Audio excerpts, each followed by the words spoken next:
তো তোমরা দেখো, আমি আমার পুকিকে নিয়ে আমি একটু মার্কেটে দিয়ে গেছিলাম, কাজ ছিল। আর এনাকে চাপতেই হবে আমার গাড়িতে, কোনো কিছু করার নাই, ঠিক আছে। এনে একদম আমাকে ছাড়া একদম অন্ধকার দেখেন। আর আমি গাড়ি নিয়ে বেরোলেই তো কথাই নাই ওনার শুধু স্টাইলটা দেখো কীভাবে চেপেছেন। আমি পুকুরা ওটা মুখটা দেখাতে শোনো সবাইকে। উনি উনি শুধু রাস্তা দেখো, আমি জাস্ট এক হাতে ধরে আছি, মানে পড়লে আমার সোনাটাও যাবে, আমিও যাবো। আমি গেলে সমস্যা নেই, আমার সোনা যেন না যায় বাস, ঠিক আছে। এটা হচ্ছে আমার একটা 3 বছরের ডগ, মানে আমি 3.5 বছরের ডগ, ছোটু বলতে নাই টাচু। আমার বাচ্চা এখনো হাট্টা বেঁচে আছে।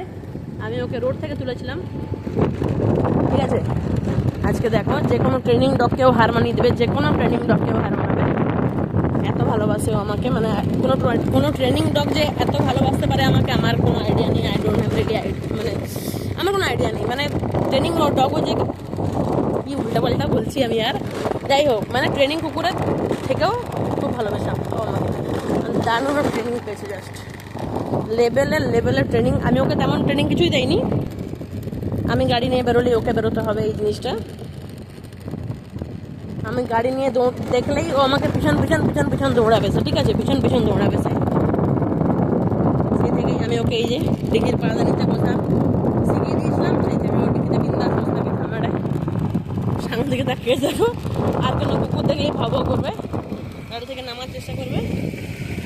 এইখানটায় চাপটা ধরে থাকি তখন ওকে ওনার নামে না।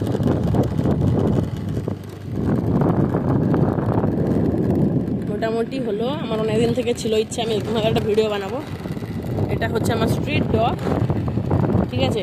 যে কোনো ট্রেনিং কুত্তাকেও হার মানাবে, যে কোনো ট্রেনিং ডগকেও হার মানাবে।